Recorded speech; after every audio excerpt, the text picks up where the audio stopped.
Só lembrar vocês que essa aula está sendo gravada para depois estar sendo postada no canal do YouTube, tá bom?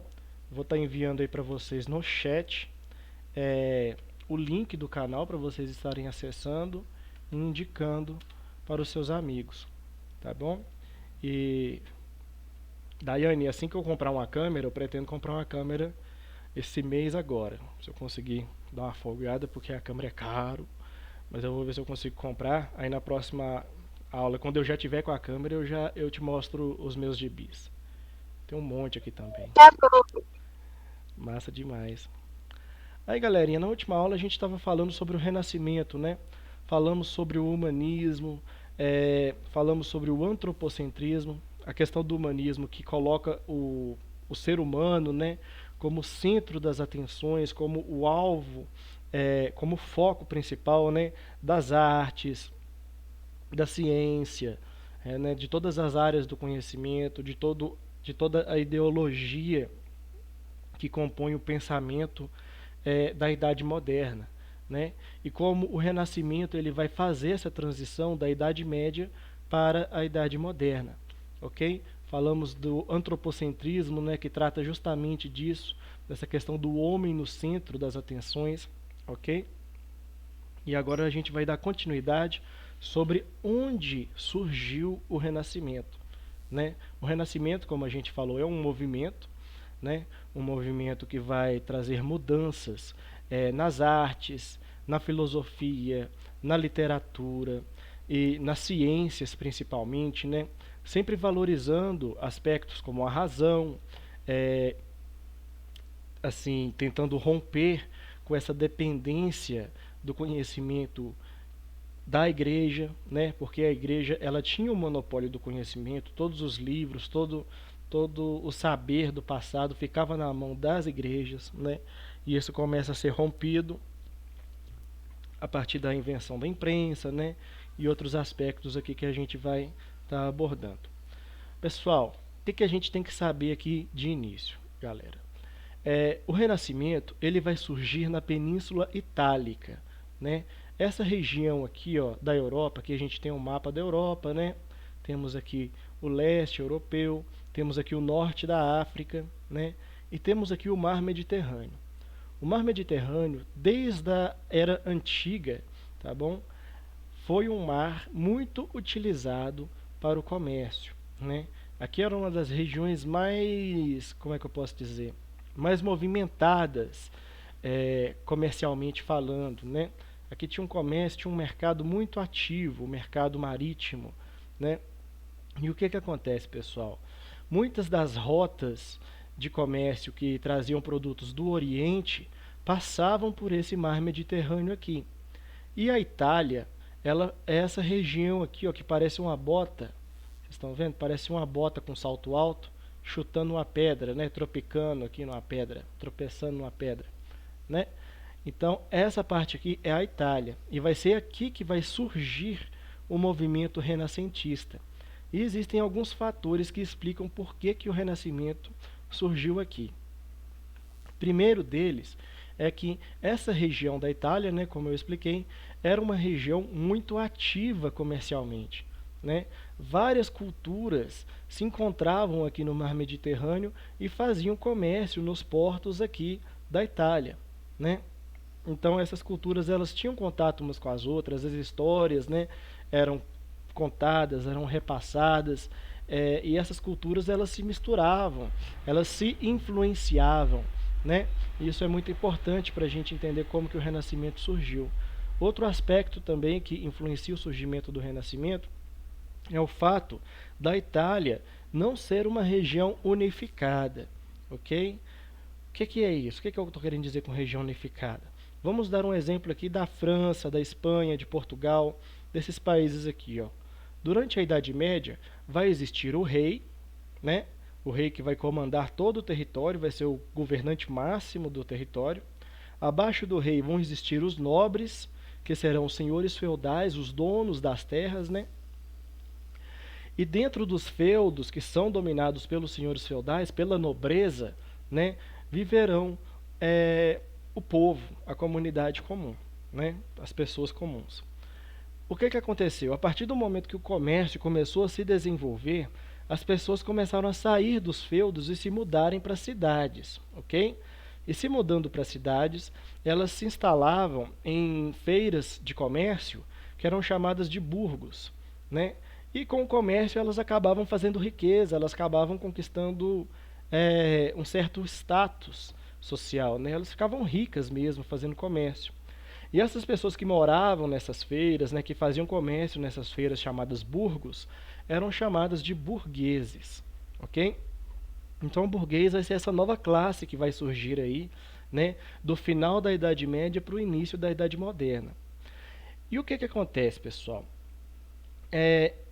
Somente a classe nobre era reconhecida durante a Idade Média como a classe destinada a governar, a classe destinada a ter influência política, né, a ter ação política. As outras classes elas deveriam obedecer o que essa classe, a nobreza, decidia. E a nobreza, ela era passado o aspecto, né, o título de nobreza era passado de geração em geração, era hereditário. Né? Se eu sou nobre, meu filho será nobre, meu neto será nobre. Né? Mas agora, se eu sou pobre, se eu sou um cidadão comum, meu filho não vai nascer nobre, ele vai ser um cidadão comum. Então era um fator familiar, era um fator hereditário, ok? Mas isso começou a mudar a partir da Itália. Por quê? Porque a Itália ela não era um país unificado, não era a Itália como a gente conhece hoje, né, o país Itália. A Itália era uma região onde existiam várias cidadezinhas, né? E cada uma dessas cidades eram cidades independentes. E como elas eram independentes, eram chamadas de cidades-estado. Cada uma das cidades aqui, ó, que ficavam na região da Itália, tinham o seu próprio governante. E naturalmente esse governante era nobre, ok? Mas o que aconteceu? Como a Itália era um local muito movimentado, um local onde muito comércio era feito, né? Algumas famílias que não eram nobres começaram a se destacar, começaram a enriquecer, ok? E à medida que elas foram ficando mais ricas, elas começaram a ter mais poder político, elas começaram a mandar, né, nas cidades. Mas aí, você me pergunta, professor, mas não tinha um nobre que governava a cidade já? Como é que essa família rica, que não é nobre, vai mandar na cidade? Simples, pessoal. Com o dinheiro que eles tinham, eles contratavam exércitos. E com esses exércitos contratados, né, esses exércitos de mercenários, eles conseguiam conquistar o poder nas cidades da Itália. Então a gente vai ter aqui na Itália surgindo pela primeira vez na Europa, né, governos que não eram comandados por pessoas nobres. Eram governos comandados por burgueses, ok? Isso é muito interessante a gente pensar, porque vai ser a primeira vez que surge na Europa, né, desde a Idade Média, esse tipo de poder, esse tipo de autoridade que não vinha da nobreza, né, que não estava ligada à influência do rei ou de um rei, ok? Então, isso acaba influenciando também o Renascimento. Por quê? Porque esses burgueses, eles vão começar a patrocinar, a dar dinheiro, a ajudar os artistas em troca de que esses artistas fizessem obras falando bem deles, né? Porque vamos imaginar, durante a Idade Média, quem fazia riqueza com o comércio era considerado desonesto, né? A pessoa que conseguia conquistar o poder através do comércio, através do trabalho, era considerado desonesto, porque na Idade Média, quem deveria ter o poder era o nobre, era o bem-nascido, né? Aquele que nasceu em berço de ouro. Mas aquele cidadão que é pobre e se enriquece fazendo comércio é considerado desonesto, né? É a ideia da época, pessoal. É o contrário da ideia nossa, né? Mas na época a ideia era essa. E foi durante o Renascimento que essa ideia começou a mudar e ficar mais parecida com a ideia que a gente tem hoje, né? Que a pessoa ela pode trabalhar e pode conquistar um destaque social, político, né? Por que não? E assim por diante. Então o que acontece, galerinha? Esses burgueses que começaram a governar as cidades aqui da Itália, eles vão pagar esses artistas, né? Vamos imaginar, tem um escritor lá. Aí o burguês vai lá e chama o escritor e fala: olha, escreve um livro sobre mim, escreve um livro contando da minha vida. Aí o escritor escreve. Aí no livro que o escritor vai estar falando, né, do seu patrocinador, ele vai estar falando dele como se fosse uma pessoa muito boa, uma pessoa maravilhosa, uma pessoa de coragem, uma pessoa de valor, com honra, né? Vai falar muito bem desse personagem que está patrocinando ele. Aí daqui a alguns anos, né, daqui a alguns 100, 200 anos, depois que tanto o escritor quanto o burguês tiver morrido, o livro vai ficar lá, né, contando a história do personagem que era tão bondoso, que era tão benevolente, né? E esse livro vai acabar se popularizando. E as pessoas vão começar a mudar de ideia, vai pensar, nossa, talvez o burguês, talvez o comerciante não seja tão desonesto assim. Talvez ele seja realmente uma pessoa boa, né? E isso aconteceu não só com a literatura, não só com livros, né? Surgiu também em outros aspectos da arte. Surgiu nas pinturas, nas esculturas, né? Até nas ciências, pessoal. Essas parcerias, né, entre a burguesia e os artistas e os humanistas, né, os renascentistas, né, com a burguesia, eles vão fazer acontecer esse movimento, ok? Então vamos lá. O humanismo ocorre dentro do Renascimento entre os séculos. Perdão. O humanismo ocorre dentro do Renascimento entre os séculos XIV e XV, na Península Itálica, especialmente em Florença. Então aqui, pessoal, a gente tem aqui, né, um zoom da Península Itálica e aqui a gente tem a cidade de Florença. Aqui não sei se está dando para vocês verem aí, mas fica aqui, é onde eu estou passando o mouse, ok? Era um dos principais pontos de comércio aqui da Itália. Pode-se dizer que praticamente o Renascimento foi um movimento que surgiu em Florença e foi se espalhando para outras cidades italianas e depois se espalhando para outras partes da Europa, ok? E, consequentemente, também, pessoal, temos que pensar que na época que o Renascimento surgiu, né, estavam acontecendo as expansões marítimas. E essas expansões marítimas também ajudaram que os ideais renascentistas se espalhassem não só pela Europa, mas pelo mundo inteiro. Vamos lá. Na época, essa cidade era um dos centros comerciais mais importantes do mundo. Falando aqui da cidade de Florença.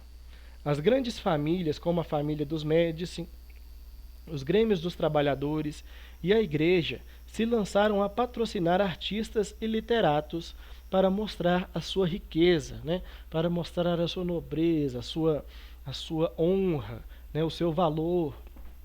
Então, assim, os burgueses foram os principais patrocinadores dos artistas, mas não foram os únicos, né? Houveram padres, houveram clérigos, houveram, inclusive, nobres, né, que patrocinavam esses artistas em busca de um relato sobre eles mesmos, né, que representasse uma figura a ser lembrada, uma figura que pudesse se tornar um referencial, né, uma figura mais heróica, assim, que inspirasse as pessoas, né, e fizesse uma boa propaganda deles.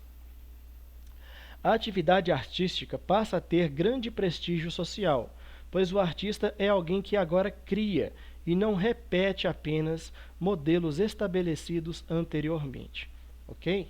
Só para falar para vocês aqui, para a gente dar um exemplo, eu vou parar de apresentar aqui. Deixa eu só pesquisar aqui, ó. Pintura medieval. Só para a gente fazer uma análise aqui rapidinho. Para a apresentação aqui. E vou apresentar uma guia. Aqui, ok.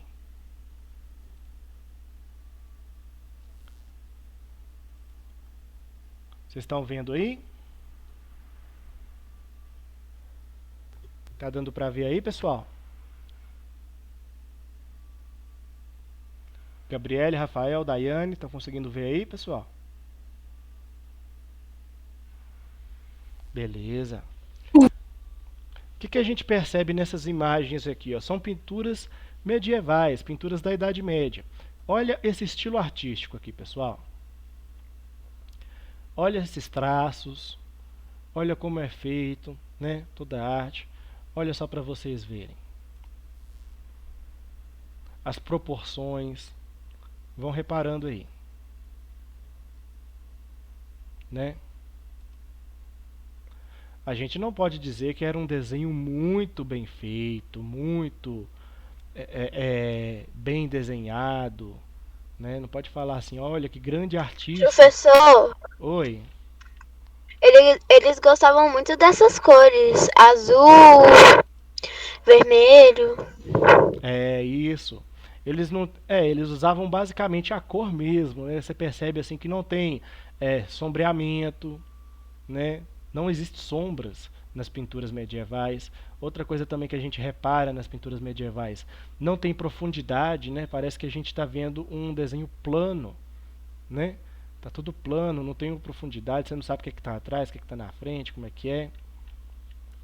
É um desenho mesmo, né? Não tem uma técnica é, mais aprofundada de desenho, né?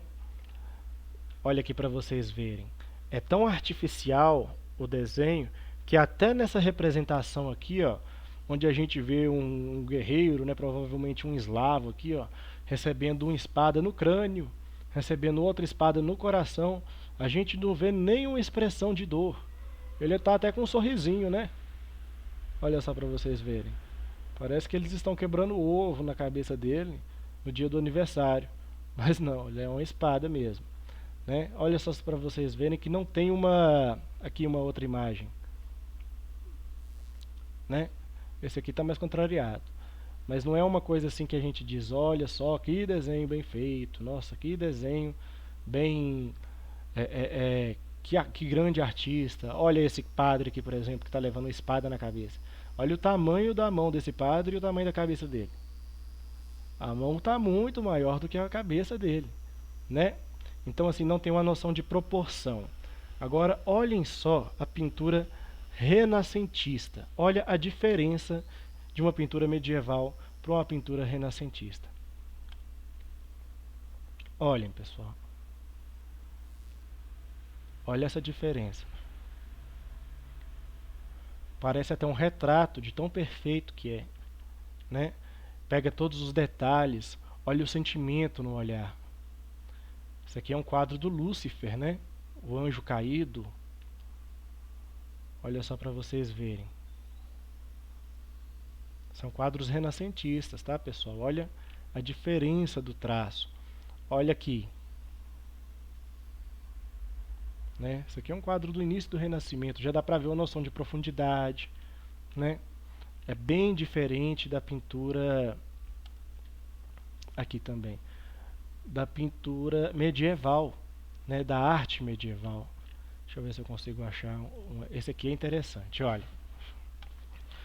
Olhem como dá para ver a profundidade da pintura, né? Deixa eu ver se eu consigo abrir maior aqui pra gente.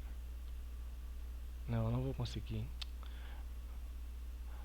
Mas olhem só a profundidade, né? Dá pra ver que essa construção aqui é mais longe, né? Que essa galera aqui está mais perto, né? E esses aqui estão mais perto ainda. Dá para ver que atrás dessas construções aqui ainda tem uma cadeia de montanhas aqui ao fundo, né? Então tem a profundidade. Olhem só as proporções como são bem feitas, né? Tudo do tamanho certo, tudo no lugar certo, da proporção certa, né? As roupas, olha as sombras, o detalhe das sombras aqui no chão, né? A gente percebe, até as pessoas aqui atrás, a gente percebe as sombras delas, né? A gente percebe toda uma preocupação do artista em fazer uma cena o mais parecido possível com a realidade, ok? Deixa eu voltar aqui para o slide. Vocês preferem a pintura medieval ou a pintura renascentista?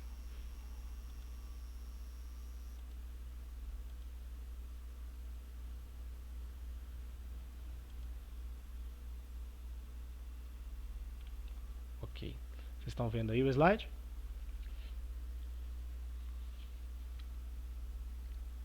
Galerinha, vocês estão aí? Fala que sim. Beleza. Então vamos lá. Então, pessoal, a gente vê aqui, né, que a atividade artística passa a ter um grande prestígio social, pois o artista é alguém que agora cria e não repete apenas os modelos estabelecidos anteriormente. A gente viu quando a gente deu uma olhada aqui nas pinturas medievais, né, como que parece que a mesma pessoa fez todas as pinturas, né? Dá essa impressão que a mesma pessoa fez tudo, todos os quadros que foram mostrados, né? Tem um padrão, tem um modo que eles usavam, uma forma que eles usavam para poder fazer a sua arte. Já no Renascimento, não. No Renascimento, cada quadro tem a sua marca, a sua característica, cada artista desenvolve o seu estilo, né? E sempre baseado nisso, tentar fazer uma arte o mais real possível, né? Só dar uma olhadinha aqui. Isso aí. Ok? Esse período se caracterizou pela valorização da antiguidade clássica e novas leituras foram feitas de filósofos como Platão e Aristóteles. Né? Antiguidade clássica, como eu falei para vocês, seria a antiguidade que abrange a cultura greco-romana, a cultura grega antiga e a cultura romana antiga. Né? A cultura greco-romana seria a antiguidade clássica. Ok? O mecenato. Mecenato é um termo que indica um incentivo e patrocínio de artistas e literatos, e mais amplamente de atividades artísticas e culturais. Então, mecenato, pessoal, é essa prática de se patrocinar, né? De se patrocinar esses artistas renascentistas, ok? A pessoa que patrocina um artista durante o Renascimento é chamada de mecenas, né? E a prática desse patrocínio é chamado de mecenato. O termo deriva do nome de Caio Mecenas, influente conselheiro do imperador Romano Augusto, que formou um círculo de intelectuais e poetas sustentando sua produção artística. Ok? Isso aí. Humanismo renascentista. Igualmente, os descobrimentos geográficos na África e na América ampliaram o horizonte europeu. Então, pessoal, como eu disse, né, enquanto estava ocorrendo esse movimento renascentista, né, enquanto ele estava se popularizando na Europa, também estava ocorrendo a expansão marítima, e acabou que esses ideais foram se espalhando para o mundo inteiro.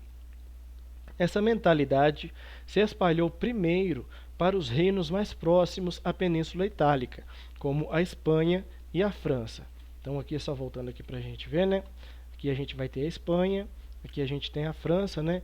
Esses locais que estavam sempre em contato muito direto com as cidades italianas vão acabar sendo influenciados também pelas ideias dos humanistas, né? Pelas ideias renascentistas. E aqui, pessoal, a gente tem que pensar que essas ideias, por elas contestarem diretamente, né, os humanistas contestarem diretamente a autoridade da igreja, falando que nem tudo que a igreja fala deve ser aceito, assim, sem um questionamento, sem você pensar, pô, será que isso é verdade? Sem uma reflexão, né? Acaba que o movimento renascentista vai ser muito combatido pela igreja. A igreja não vai aceitar facilmente os ideais renascentistas, né? Essa mentalidade se espalhou, ok. Os elementos da cultura egípcia e mesopotâmica não tiveram impacto sobre os intelectuais do humanismo. Então, pessoal, nós temos que considerar aqui, ó, que se a gente fosse listar aqui na sociedade ocidental, né, as principais sociedades, né, da antiguidade, com certeza o Egito e a Mesopotâmia estariam na lista, né, juntamente com a Grécia e com Roma. Mas o que acontece, pessoal? O foco dos renascentistas vai ser voltado totalmente para as culturas gregas e romanas. E as culturas como as culturas egípcias, né, a cultura mesopotâmica e outras culturas da antiguidade não vão receber o mesmo enfoque que as culturas greco e romana vão receber. Ok? As culturas grega e romana, seguidas da cultura cristã ocidental, é que tiveram realmente um impacto decisivo sobre o humanismo.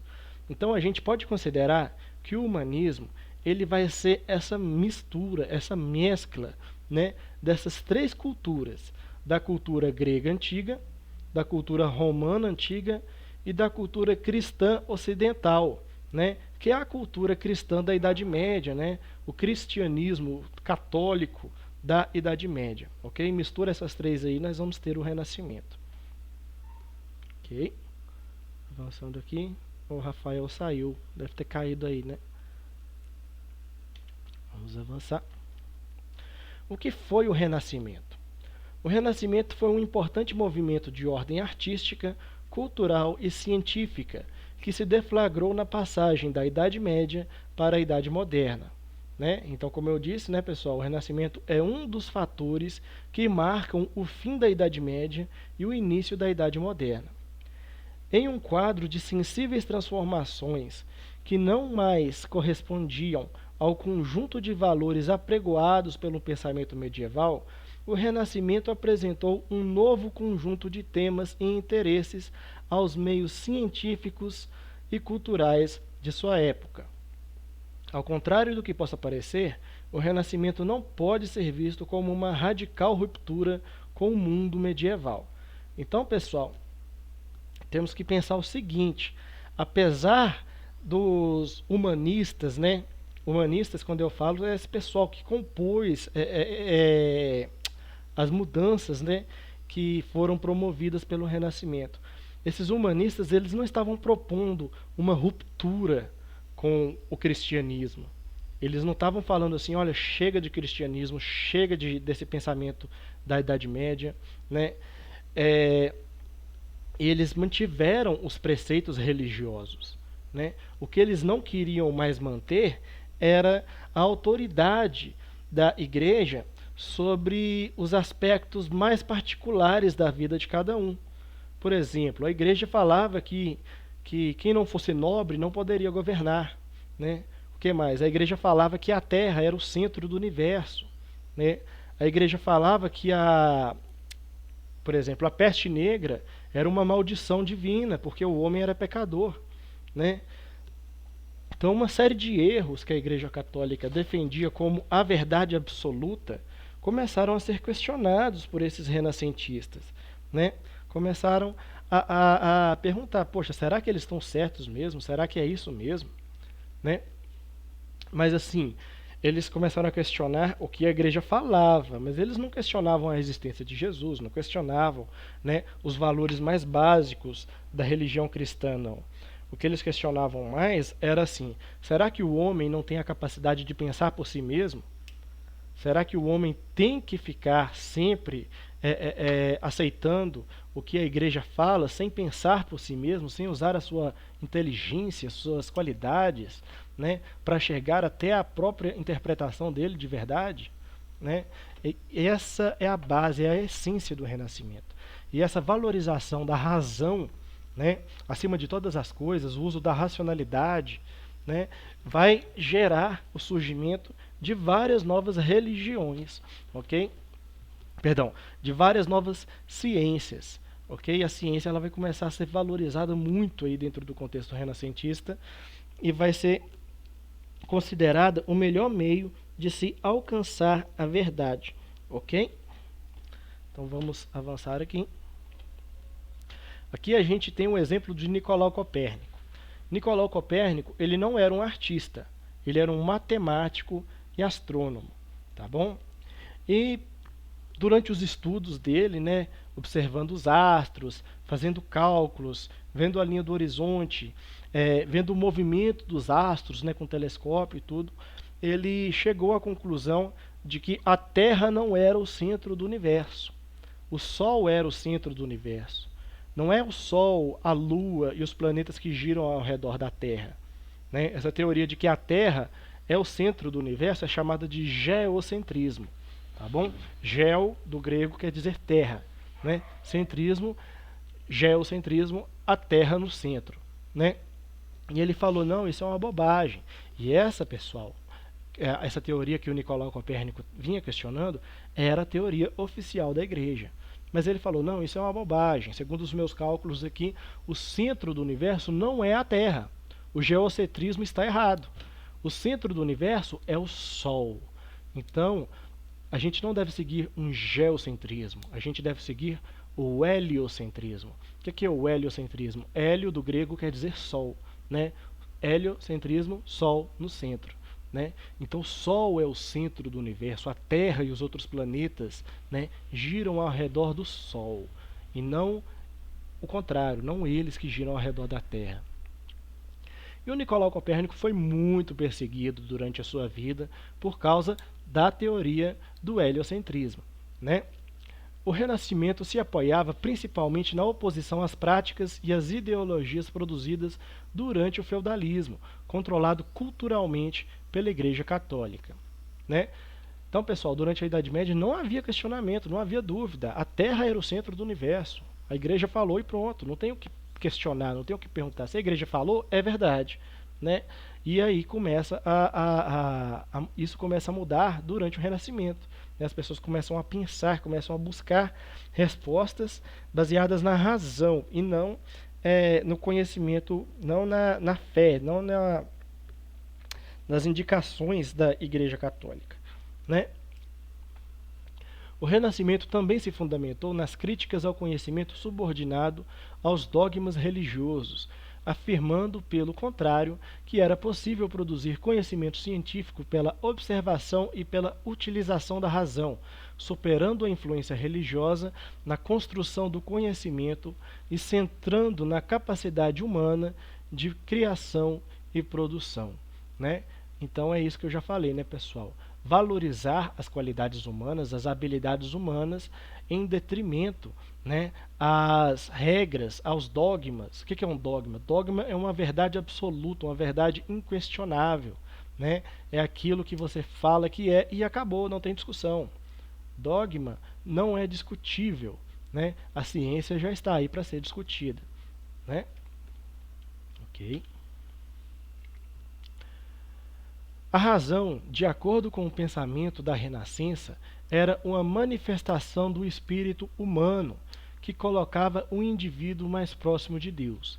Então, pessoal, quanto mais você buscasse exercer a sua razão, quanto mais você buscasse ser inteligente, quanto mais você procurasse adquirir conhecimento, quanto mais você lesse, quanto mais você pesquisasse, quanto mais você estudasse, quanto mais você questionasse, né, as verdades que chegavam prontas para você, mais perto você estava de Deus, porque a razão, o pensamento, né, a inteligência humana é um presente de Deus, né? E quanto mais você usa a inteligência, quanto mais você usa a razão, mais próximo de Deus você se torna, né? Esse é o pensamento renascentista, ok?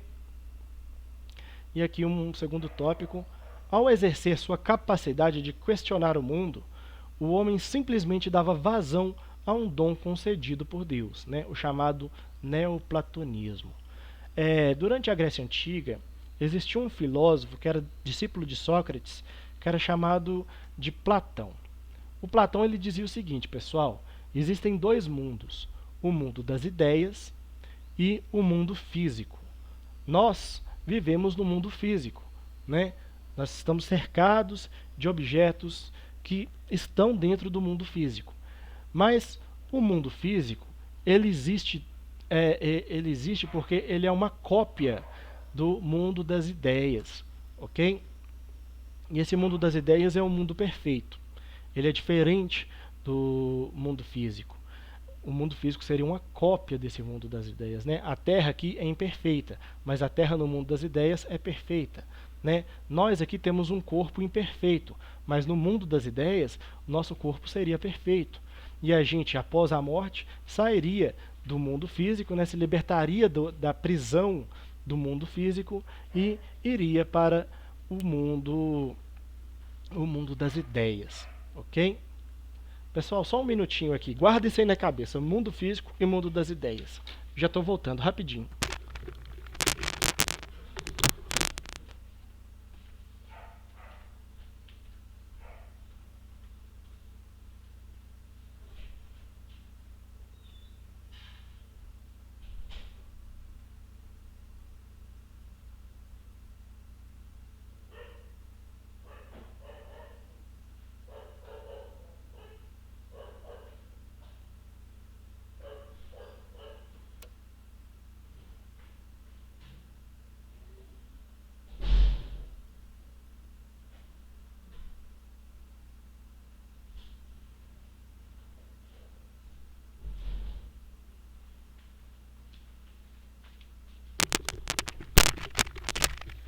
Ok, pessoal, voltei aqui. O cachorro ali estava latindo muito. Ok. Então, pessoal, guardou isso aí na cabeça, né? Mundo físico, mundo das ideias. A ideia do Platão, chamada platonismo. Ok? E durante o Renascimento vai surgir o que a gente chama de neoplatonismo, que é o quê? Quanto mais você exerce a sua capacidade de desenvolver a sua inteligência, desenvolver seus conhecimentos, né? Quanto mais você exerce a capacidade de ter ideias, né? Ideias próprias, mais você se aproxima de Deus, ok?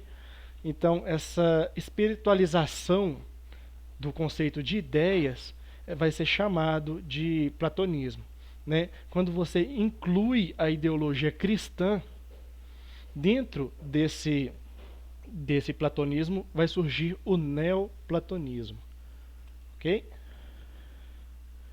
Isso aí, mundo físico e mundo das ideias. Aprendeu certinho. Beleza, vamos lá. Outro aspecto fundamental das obras renascentistas era o privilégio dado às ações humanas, ou o humanismo. Tal característica representava-se na reprodução de situações do cotidiano e na rigorosa reprodução dos traços e formas humanas, o naturalismo. Então, pessoal, o antropocentrismo, o humanismo, ele vai valorizar bastante a figura do homem, eu falo, pessoal, da nossa espécie, né, espécie humana, né, do ser humano, né? Então, assim, vocês viram bastante que as artes medievais, elas representavam muito o quê? A nobreza, representavam muito os reis, representavam muito também as batalhas, né? Mas principalmente elas representavam as figuras religiosas, representavam Jesus, representavam Maria, né? Essa representação das figuras, dos símbolos católicos, né? Vai ser muito valorizado isso durante a Idade Média. No Renascimento, a gente vai ver o surgimento de certas obras valorizando seres humanos comuns em atividades comuns, né? Atividades cotidianas, sem nada de especial. O simples fato de ser um ser humano, né, de estar exercendo a sua humanidade, já é considerado uma obra de arte, né? E isso é retratado nas obras renascentistas.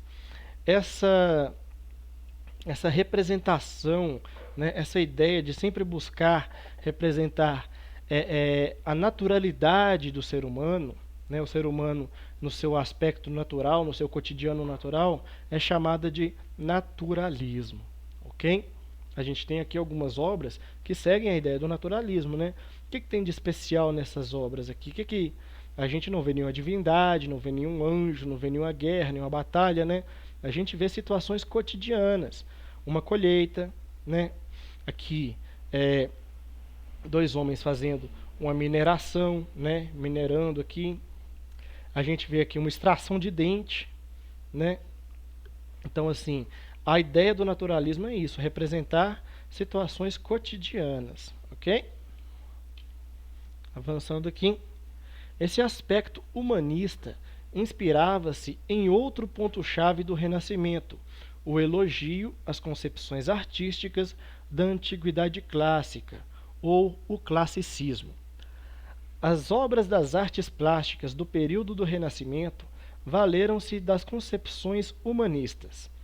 Isso pode ser observado nos procedimentos utilizados pelos artistas, como o estudo da anatomia do corpo humano e da perspectiva isométrica, estudo esse indispensável para a composição do volume das esculturas e o contorno das formas humanas nas pinturas.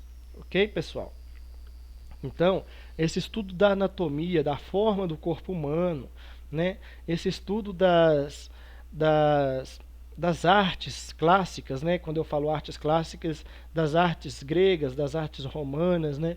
Tudo isso vai ser muito valorizado pelos humanistas. E as obras de arte do Renascimento vão representar esse pensamento, né? esses aspectos que são valorizados pelos humanistas. A gente tem duas obras aqui, ó, né? Olhem só, elas seguem o mesmo estilo, né? Um estilo realista, um estilo que mostra os detalhes. A gente vê um detalhe na musculatura, né? Nas formas, uma proporcionalidade, né? Em ambas as esculturas. A diferença das duas é o seguinte: a Vênus de Milo, que é essa primeira, que representa uma mulher, é uma estátua grega que foi construída, né, foi esculpida por Alexandre de Antioquia, possivelmente durante o século II antes de Cristo. Então, a estátua da Vênus de Milo, uma estátua de mais de 2 metros, né, é uma estátua que tem mais de 2.000 anos. Né? Ela é uma estátua de pelo menos 2.200 anos. Né? E aqui a gente tem a estátua de Davi. Essa estátua de Davi, pessoal, essa é uma das estátuas mais famosas, né, do Renascimento. É uma estátua que foi construída em 1501, entre 1501 e 1504, né? Então, assim, temos 500 anos aí, essa é uma obra de 500 anos, ela é bem mais recente, né, do que essa aqui, que tem mais de 2.200 anos, né? Segue o mesmo padrão, o mesmo estilo da obra. A diferença é que essa aqui foi construída na Grécia Antiga e essa aqui foi construída na Europa durante o Renascimento, né? Essa aqui é uma obra de Michelangelo, né? E ela tem mais de 5 metros de altura, pessoal. É uma obra enorme, né?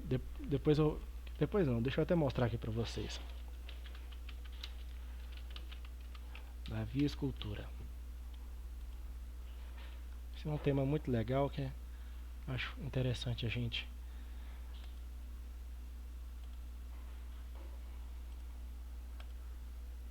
Ok. Conseguindo ver aí?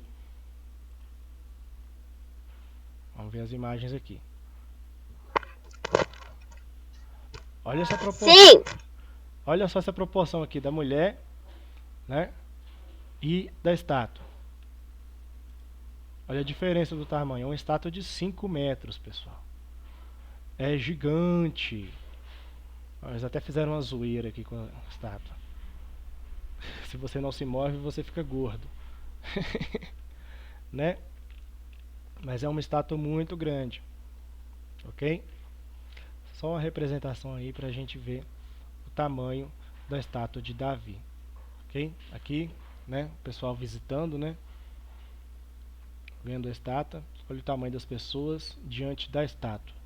Imagina você construir uma estátua dessa em uma pedra só de mármore, né? Em uma única peça de mármore.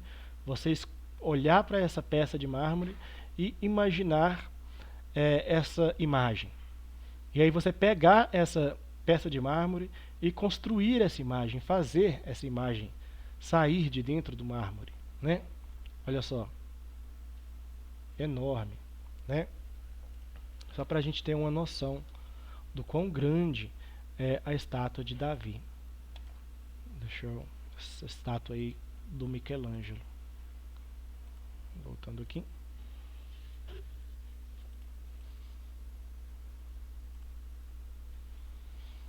Ok? Então, voltando aqui, pessoal. Só para vocês verem como, né, eles se influenciaram, eles buscaram assim a influência das artes gregas na construção das suas obras. Ok? Ô, pessoal, olha, são 2h39, nossa aula vai acabar daqui 1 minuto. Antes de eu passar aqui para essa parte da burguesia, vocês têm alguma dúvida sobre o que foi explicado aqui? Não! Deu para entender tudo certinho? Sim! Não, então beleza então.